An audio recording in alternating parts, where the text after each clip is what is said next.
To find out the principles behind that. आणि या सगळ्या गोष्टी ज्या त्या करण्याचं भाग्य जे आहे ते कसं कसं लागतं ते पहा. गांधीजींना आपण अहिंसेचं तर फार मानतो, काय समजलं मला कसं हे शेवटचं उदाहरण सांगायचं. गांधीजींच्या अहिंसेला आपण खूप मानतो, परंतु जसं तुम्हाला सांगितलं सुभाषचंद्र बोस काय केलं त्यांना माहीत होतं, तसं गांधीजी सुद्धा जे आहेत यांनी आफ्रिकेमध्ये हे अहिंसेची चळवळ जी आहे ती चालवली होती.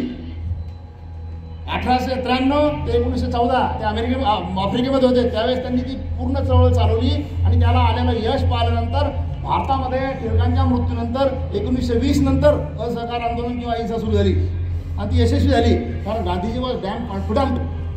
तशा पद्धतीनं 28, 29, 30 3 वर्ष मध्य प्रांतामध्ये शिक्षण आणि कृषी मंत्री असतानाचा अनुभव गाठीचा असल्यामुळं पंजाबराव देशमुख जे 1952ला कृषी मंत्री झाले त्यावेळेस जगामध्ये सर्वात मोठी कृषी प्रदर्शनी यशस्वी करून, नुसती मांडणी करून नाही, यशस्वी करून दाखवली.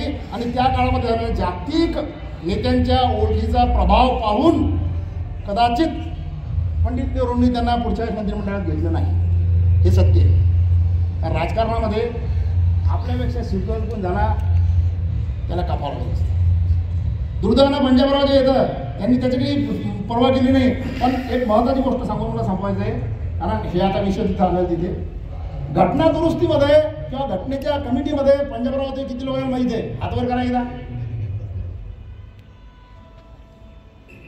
राजेंद्र प्रसादांनी सांगितलेलं वाक्य तुम्हाला सांगतो मी. राजेंद्र प्रसाद म्हटले की मला एकमेव व्यक्ती असा आहे की घटना समितीमधला डॉक्टर पंजाबराव देशमुख, की या व्यक्तीनं 500 प्रश्न आणि अमेंडमेंट सांगितले. किती? 500. डॉक्टर राजेंद्र प्रसाद सांगतात, अध्यक्ष. आणि बाबासाहेब आंबेडकर सांगतात ते वाक्य फार महत्त्वाचं आहे, केवळ पंजाबरावमुळे दलितांव्यतिरिक्त भारतामध्ये असलेल्या इतर अनुसूचित आणि मागास जातीचा परिचय मला झाला आणि त्यांना घटनेच्या माध्यमातून न्याय देण्याचं कार्य माझ्या हाती होऊ शकलं, याचं पूर्ण श्रेय पंजाबरावला जातं. हा तुमचा आमचा बाप पंजाबराव. पंजाबराव वाचा, पंजाबराव समजून घ्या.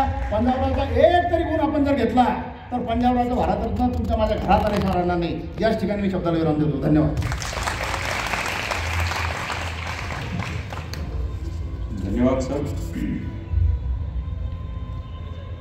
आदरणीय डॉक्टर विकास बाहेकर साहेबांनी या ठिकाणी वेगवेगळ्या विषयाच्या माध्यमातून आपल्याला मार्गदर्शन केलं आहे.